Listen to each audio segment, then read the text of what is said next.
Ngayong nandito na ako, parang ang dami kong tanong sa sarili. Ang dami kong pangarap para sa pamilya ko. Pero totoo pala yung sinasabi nila na ibang-iba ang pakiramdam kapag ikaw na ang nasa malayo. Ikaw na ang nasa gitna ng bagong mundo. So we are ready for work, guys. Let's go. First day.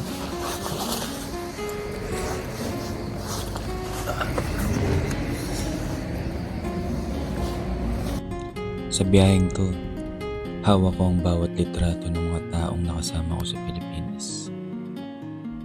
Ang pamilya ko, sila ang dahilan kung bakit ako nandito. Nakakapanibago, nakakatakot, pero bawat sakripisyo, may kasamang pangarap. Kahit sa unang hakbang ko pa lang, iniisip ko na kung paano ko matutulungan ang pamilya ko.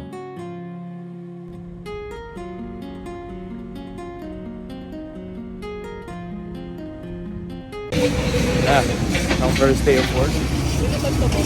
Ha? Tingnan mo naman ng ating rate. Sige.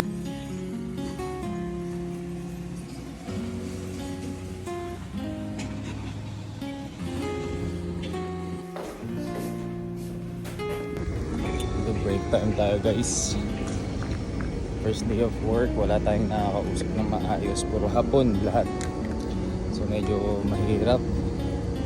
Mahirap lang siya dahil walang may communication barrier kasi, pero at some point gets naman natin yung mga tinuturo sa atin ng hapon.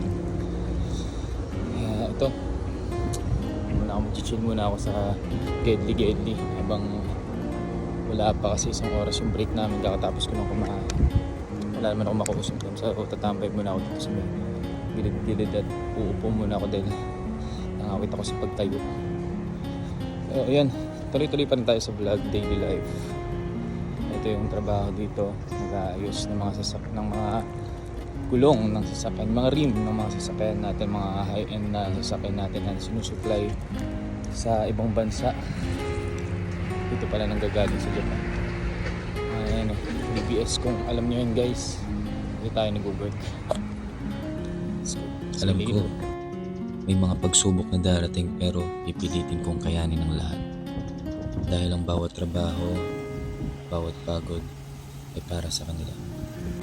Hindi ko man alam ang lahat, natututo ako dahil para sa pamilya. Hindi pwedeng sumuko. Kahit first timer ako, pinapangako kong gagawin ko ang lahat para sa kinabukasan nila. Iniisip ko na nga lang, maganda naman ang kalalabasan ng bawat sakripisyong to.